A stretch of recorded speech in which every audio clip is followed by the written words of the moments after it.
जी कहते हैं, राजन, ज्येष्ठ पुष्कर में 2, मध्यम पुष्कर में भूमि और कनिष्ठ पुष्कर में सुवर्ण देना चाहिए। यही वहां के लिए दक्षिणा है। प्रथम कर के देवता श्री ब्रह्मा जी, दूसरे के भगवान श्री विष्णु तथा तीसरे के श्री रुद्र हैं। इस प्रकार तीनों देवता वहां पृथक पृथक स्थित हैं। अब मैं सब व्रतों में उत्तम महापातकनाशन नामक व्रत का वर्णन करता हूँ। यह भगवान शंकर का बताया हुआ व्रत है। रात्रि को अन्न तैयार करके कुटुंब वाले ब्राह्मण को बुलावे और उसे भोजन कराकर एक गौ, सुवर्णमय चक्र से युक्त त्रिशूल तथा 2 वस्त्र, धोती और चद्दर दान करे। जो मनुष्य इस प्रकार पुण्य करता है वह शिवलोक में जाकर आनंद का अनुभव करता है। यही महापातकनाशन व्रत है। जो एक दिन एक भक्तव्रती रहकर एक ही अन्न का भोजन कर दूसरे दिन तिलमयी धेनु और वृषभ का दान करता है, वह भगवान शंकर के पद को प्राप्त होता है। यह पाप और शोकों का नाश करने वाला रुद्रव्रत है। जो 1 वर्ष तक एक दिन का अंतर दे रात्रि में भोजन करता है तथा वर्ष पूरा होने पर नील कमल, सुवर्णमय कमल और चीनी से भरा हुआ पात्र एवं बैल दान करता है, वह भगवान श्री विष्णु के धाम को प्राप्त होता है। यह नीलव्रत कहलाता है। जो मनुष्य आषाढ़ से लेकर 4 महीनों तक तेल की मालिश छोड़ देता है और भोजन की सामग्री दान करता है, वह भगवान श्रीहरि के धाम में जाता है। यह मनुष्यों को प्रसन्न करने वाला होने के कारण प्रीतिव्रत कहलाता है। जो चैत्र के महीने में दही, दूध, घी और गुड़ का त्याग करता और गौरी की प्रसन्नता के उद्देश्य से ब्राह्मण दंपति का पूजन करके उन्हें महीन वस्त्र और रस से भरे पात्र दान करता है, उस पर गौरी देवी प्रसन्न होती है। यह गौरी व्रत भवानी का लोक प्रदान करने वाला है। जो आषाढ़ आदि चातुर्मास्य में कोई भी फल नहीं खाता तथा चौमासा बीतने पर घी और गुड़ के साथ एक घड़ा एवं कार्तिक की पूर्णिमा को पुण्य कुछ सुवर्ण ब्राह्मण को दान देता है, वह रुद्रलोक को प्राप्त होता है। यह शिवव्रत कहलाता है। जो मनुष्य हेमंत और शिशिर में पुष्पों का सेवन छोड़ देता है तथा अपनी शक्ति के अनुसार सोने के 3 फूल बनवाकर फाल्गुन की पूर्णिमा को भगवान श्री शिव और श्री विष्णु की प्रसन्नता के लिए उनका दान करता है, वह परम पद को प्राप्त होता है। यह सौम्य व्रत कहलाता है। जो फाल्गुन से आरंभ करके प्रत्येक मास की तृतीया को नमक छोड़ देता है और वर्ष पूर्ण होने पर भवानी की प्रसन्नता के लिए ब्राह्मण दंपति का पूजन करके उन्हें शैया और आवश्यक सामग्रियों सहित गृह दान करता है, वह एक कल्प तक गौरीलोक में निवास करता है। इसे सौभाग्यव्रत कहते हैं। जो द्विज 1 वर्ष तक मौन भाव से संध्या करता है और वर्ष के अंत में घी का घड़ा, 2 वस्त्र, धोती और चद्दर, तिल और घंटा ब्राह्मण को दान करता है, वह सारस्वतलोक को प्राप्त होता है, जहाँ से फिर इस संसार में लौटना नहीं पड़ता। यह रूप और विद्या प्रदान करने वाला सारस्वत नामक व्रत है। प्रतिदिन गोबर का मंडल बनाकर उसमें अक्षतोन्वारा कमल बनाएं। उसके ऊपर भगवान श्री शिव या श्री विष्णु की प्रतिमा रखकर उसे घी से स्नान कराएं। फिर विधिवत पूजन करे। इस प्रकार जब 1 वर्ष बीत जाए तब सामगान करने वाले ब्राह्मण को शुद्ध सोने का बना हुआ 8 अंगुल का कमल और तिल की धेनु दान करे। ऐसा करने वाला पुरुष शिवलोक में प्रतिष्ठित होता है। यह सामव्रत कहा गया है।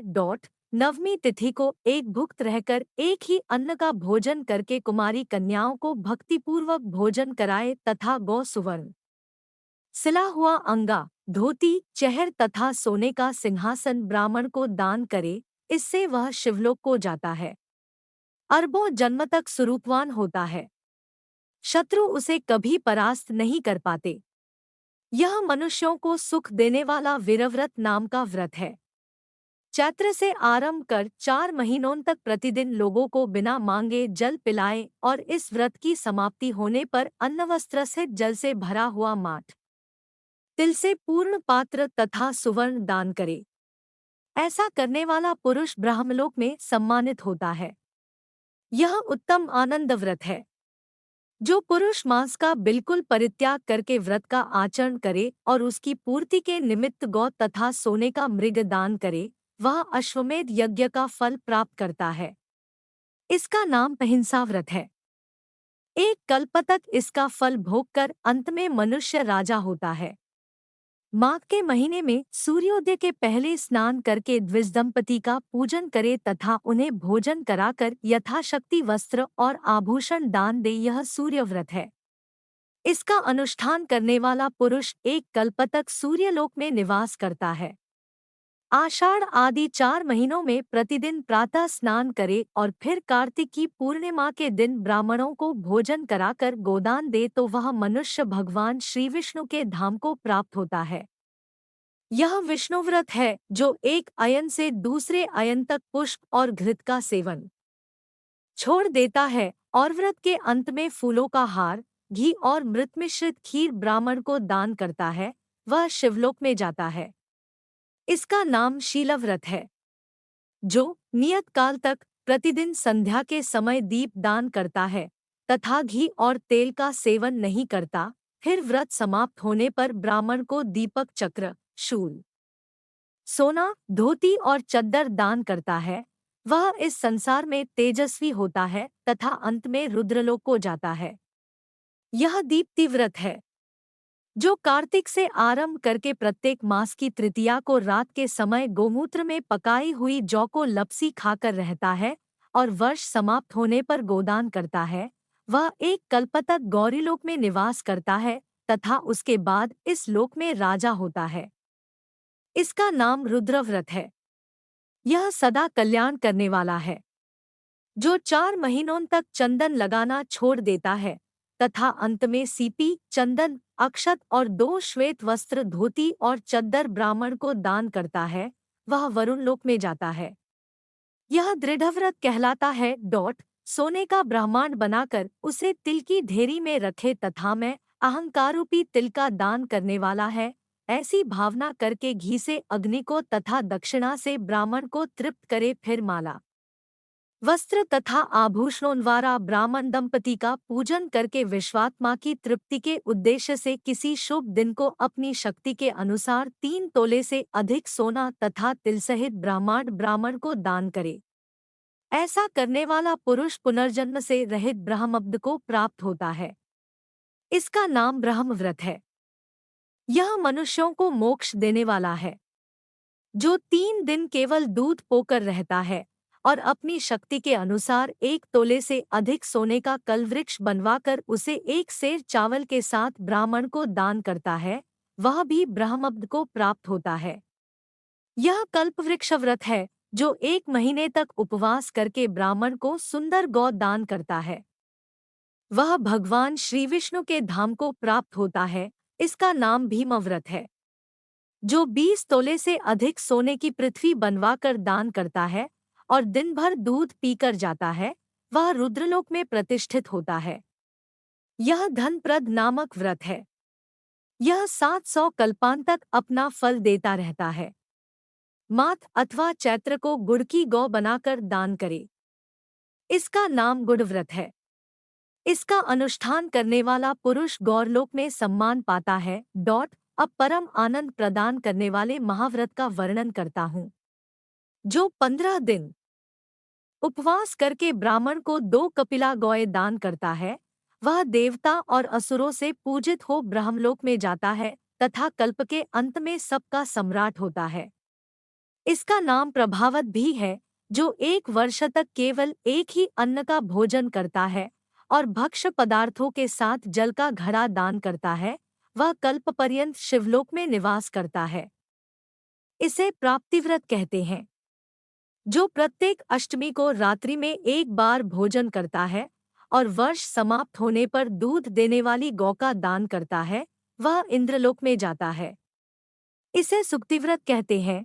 जो वर्षा आदि 4 ऋतुओं में ब्राह्मण को ईंधन देता है और अंत में भी तथा गौ का दान करता है, वह परब्रह्म को प्राप्त होता है। यह सब पापों का नाश करने वाला वैश्वानर व्रत है। जो 1 वर्ष तक प्रतिदिन खीर खाकर रहता है और व्रत समाप्त होने पर ब्राह्मण को एक गाय और एक बैल दान करता है, वह एक कल्प तक लक्ष्मीलोक में निवास करता है। इसका नाम देवी व्रत है। जो प्रत्येक सप्तमी को एक बार रात्रि में भोजन करता है और वर्ष समाप्त होने पर दूध देने वाली गौ दान करता है, उसे सूर्यलोक की प्राप्ति होती है। यह भानुव्रत है। जो प्रत्येक चतुर्थी को एक बार रात्रि में भोजन करता और वर्ष के अंत में सोने का हाथी दान करता है, उसे शिवलोक की प्राप्ति होती है। यह वैनायक व्रत है। जो चौमासे भर बड़े बड़े फलों का परित्याग करके कार्तिक में सोने के फल का दान करता, हवन कराकर उसके अंत में ब्राह्मण को गाय बैल देता है, उसे सूर्यलोक की प्राप्ति होती है। यह सौरव व्रत है। जो 12 द्वादशियों को उपवास करके अपनी शक्ति के अनुसार गौ, वस्त्र और सुवर्ण के द्वारा ब्राह्मणों की पूजा करता है, वह परमपद को प्राप्त होता है। यह विष्णु व्रत है। जो प्रत्येक चतुर्दशी को एक बार रात में भोजन करता और वर्ष की समाप्ति होने पर एक गाय और एक बैल दान करता है, उसे रुद्रलोक की प्राप्ति होती है। इसे त्र्यंबक व्रत कहते हैं। जो 7 रात उपवास करके ब्राह्मण को घी से भरा हुआ घड़ा दान करता है, वह ब्रह्मलोक को प्राप्त होता है। इसका नाम वर व्रत है। जो काशी जाकर दूध देने वाली गौ का दान करता है, वह एक कल्प तक इंद्रलोक में निवास करता है। यह मित्र व्रत है। जो 1 वर्ष तक तांबूल का सेवन छोड़कर अंत में गोदान करता है, वह वरुण लोक को जाता है। इसका नाम वारुण व्रत है। जो चांद्रायण व्रत करके सोने का चंद्रमा बनवाकर दान देता है, उसे चंद्रलोक की प्राप्ति होती है। यह चंद्रव्रत कहलाता है। जो ज्येष्ठ मास में पंचाग्नि तपकर अंत में अष्टमी या चतुर्दशी को सोने की गौ का दान करता है, वह स्वर्ग को जाता है। यह रुद्रव्रत कहलाता है। जो प्रत्येक तृतीया को शिव मंदिर में जाकर एक बार हाथ जोड़ता है और वर्ष पूर्ण होने पर दूध देने वाली गौ दान करता है, उसे देवीलोक की प्राप्ति होती है। इसका नाम भवानी व्रत है। जो माघ भर गीला वस्त्र पहनता और सप्तमी को गोदान करता है, वह कल्प पर्यंत स्वर्ग में निवास करके अंत में इस पृथ्वी पर राजा होता है। इसे तापक व्रत कहते हैं। जो 3 रात उपवास करके फाल्गुन की पूर्णिमा को घर का दान करता है, उसे आदित्यलोक की प्राप्ति होती है। यह धाम व्रत है। जो व्रत रहकर तीनों संध्याओं में प्रातः, मध्याह्न एवं सायंकाल में भूषणों द्वारा ब्राह्मण दंपति की पूजा करता है, उसे मोक्ष मिलता है। यह मोक्ष व्रत है। जो शुक्ल पक्ष की द्वितीया के दिन ब्राह्मण को नमक से भरा हुआ पात्र, वस्त्र से ढका हुआ कांसे का बर्तन तथा दक्षिणा देता है और व्रत समाप्त होने पर गोदान करता है, वह भगवान श्री शिव के लोक में जाता है तथा एक कल्प के बाद राजाओं का भी राजा होता है। इसका नाम सोमव्रत है। जो हर प्रतिपदा को एक ही अन्न का भोजन और वर्ष समाप्त होने पर कमल का दान करता है, वह वैश्वानर लोक में जाता है। इसे अग्निव्रत कहते हैं। जो प्रत्येक दशमी को एक ही अन्न का भोजन और वर्ष समाप्त होने पर 10 गौएं तथा सोने का दीप दान करता है, वह ब्रह्मांड का स्वामी होता है। इसका नाम विश्वव्रत है। यह बड़े बड़े पातकों का नाश करने वाला है। जो स्वयं कन्यादान करता तथा दूसरे की कन्याओं का विवाह करा देता है, वह अपनी 21 पीढ़ियों से ब्रह्मलोक में जाता है। कन्यादान से बढ़कर दूसरा कोई दान नहीं है। विशेषतः पुष्कर में और वहां भी कार्तिकी पूर्णिमा को जो कन्या दान करेंगे, उनका स्वर्ग में अक्षय वास होगा। जो मनुष्य जल में खड़े होकर तिल की पीठी के बने हुए हाथी को रत्नों से विभूषित करके ब्राह्मण को दान देते हैं, उन्हें इंद्रलोक की प्राप्ति होती है। जो भक्तिपूर्वक इन उत्तम व्रतों का वर्णन पढ़ता और सुनता है, वह 100 मनवंतरों तक गंधर्वों का स्वामी होता है। स्नान के बिना न तो शरीर ही निर्मल होता है और न मन की ही शुद्धि होती है। आत्मन की शुद्धि के लिए सबसे पहले स्नान का विधान है। घर में रखे हुए अथवा तुरंत के निकाले हुए जल से स्नान करना चाहिए। किसी जलाशय या नदी का स्नान सुलभ हो तो और उत्तम है। मंत्रवेत्ता विद्वान पुरुष को मूल मंत्र के द्वारा तीर्थ की कल्पना कर लेनी चाहिए। नमो नारायणाय यह मूल मंत्र बताया गया है। पहले हाथ में कुश लेकर विधिपूर्वक आचमन करे तथा मन और इंद्रियों को संयम में रखते हुए बाहर भीतर से पवित्र रहे। फिर 4 हाथ का चौकोर मंडल बनाकर उसमें निम्नांकित वाक्यों द्वारा भगवती गंगा का आवाहन करेंगे। तुम भगवान श्री विष्णु के चरणों से प्रकट हुई हो, श्री विष्णु ही तुम्हारे देवता हैं, इसीलिए तुम्हें वैष्णवी कहते हैं। देवी, तुम जन्म से लेकर मृत्यु तक समस्त पापों से मेरी रक्षा करो। स्वर्ग, पृथ्वी और अंतरिक्ष में कुल 3.5 करोड़ तीर्थ हैं। यह वायु देवता का कथन है। माता जाह्नवी, वे सभी तीर्थ तुम्हारे भीतर मौजूद हैं। देवलोक में तुम्हारा नाम नंदिनी और नलिनी है। इनके सिवा दक्षा, पृथ्वी, सुभगा, विश्वकाया, शिवा, अमृता, विद्याधरी, महादेवी, लोक प्रसादिनी, जाह्नवी, शांता और शांति प्रदायिनी आदि तुम्हारे अनेकों नाम हैं। जहाँ स्नान के समय इन पवित्र नामों का कीर्तन होता है, वहाँ त्रिपथगामिनी भगवती गंगा उपस्थित हो जाती है। क्षेमा, 7 बार उपर्युक्त नामों का जप करके संपुट के आकार में दोनों हाथों को जोड़कर उनमें जल ले। 3, 4, 5 या 7 बार मस्तक पर डाले। फिर विधिपूर्वक मृत्तिका को अभिमंत्रित करके अपने अंगों में लगाए। अभिमंत्रित करने का मंत्र इस प्रकार है। अश्वक्रांते रथक्रांते विष्णुक्रांते वसुंधरे, मृत्तिके हर में पापन यन्मया दुष्कृतन कृतम, उद्घृतासी वराहन कृष्णेन शतबाहुना नमस्ते सर्वलोकाना प्रभवार्णी सुव्रते।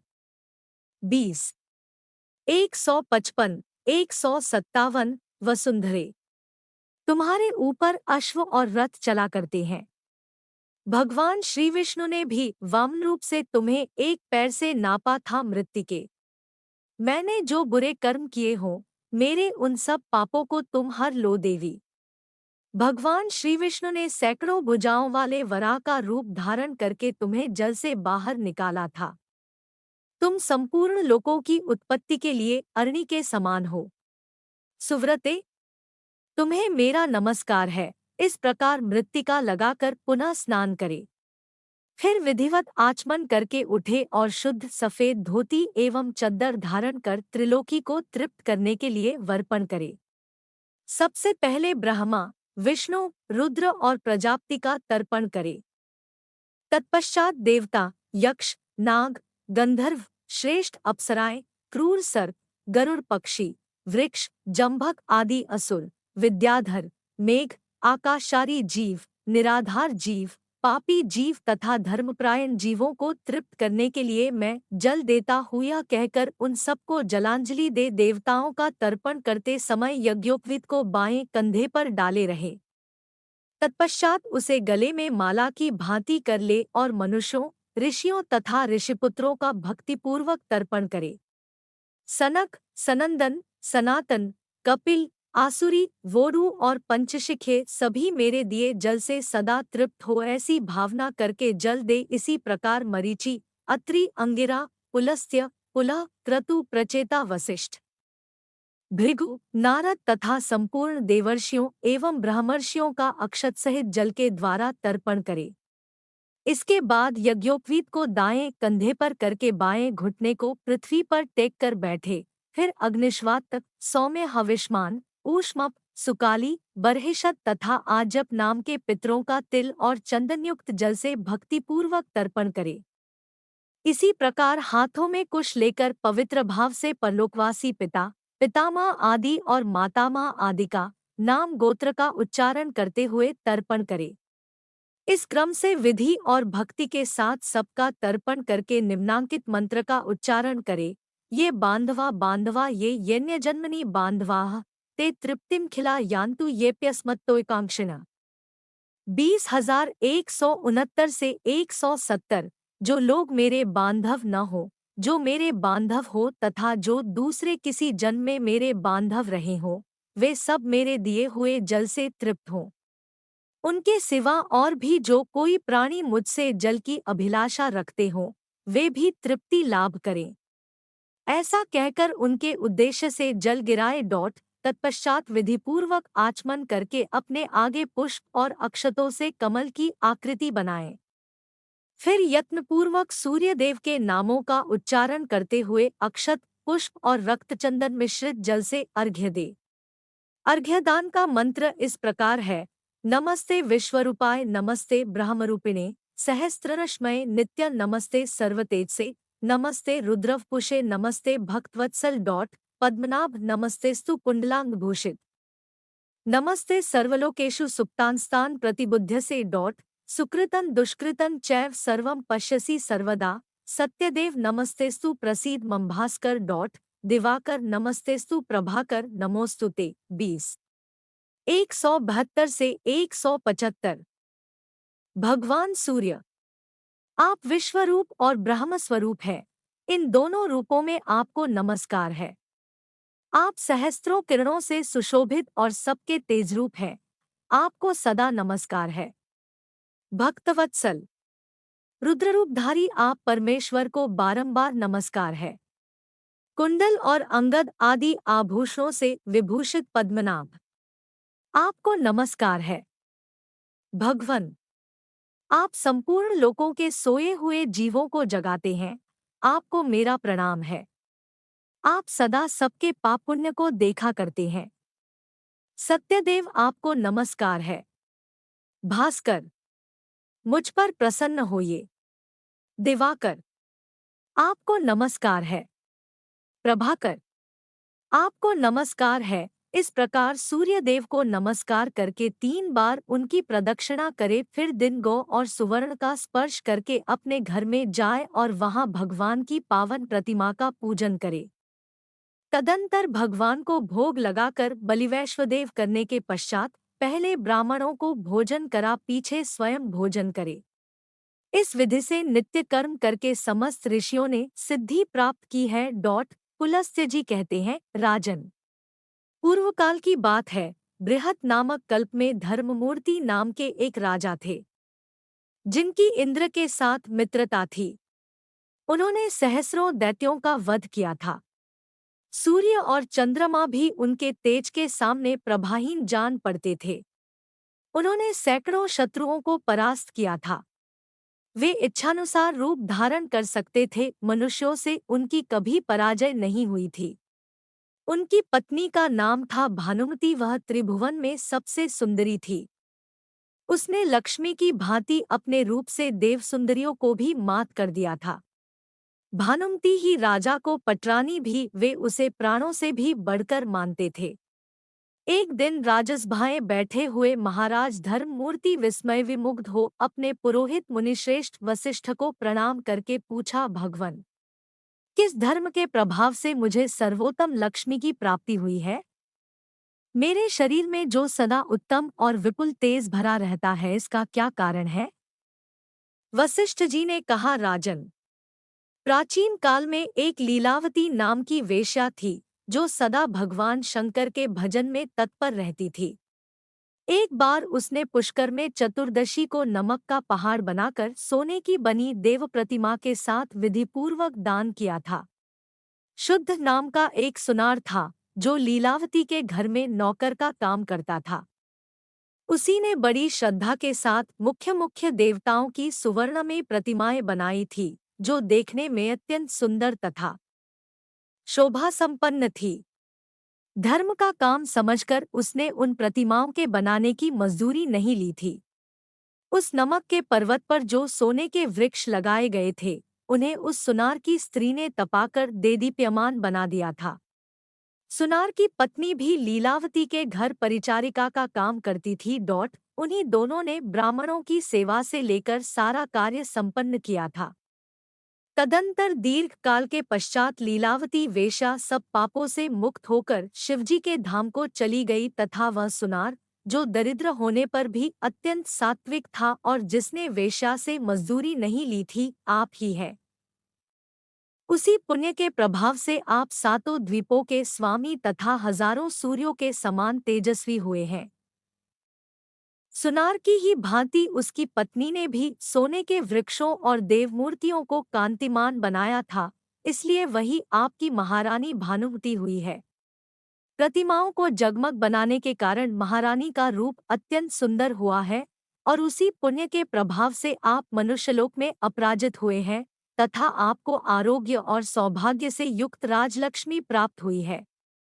इसलिए आप भी विधिपूर्वक धान्य पर्वत आदि 10 प्रकार के पर्वत बनाकर उनका दान कीजिए। पुलस्त्य जी कहते हैं, राजा धर्ममूर्ति ने बहुत अच्छा कहकर वशिष्ठ जी के वचनों का आदर किया और अनाज आदि के पर्वत बनाकर उन सबका विधिपूर्वक दान किया।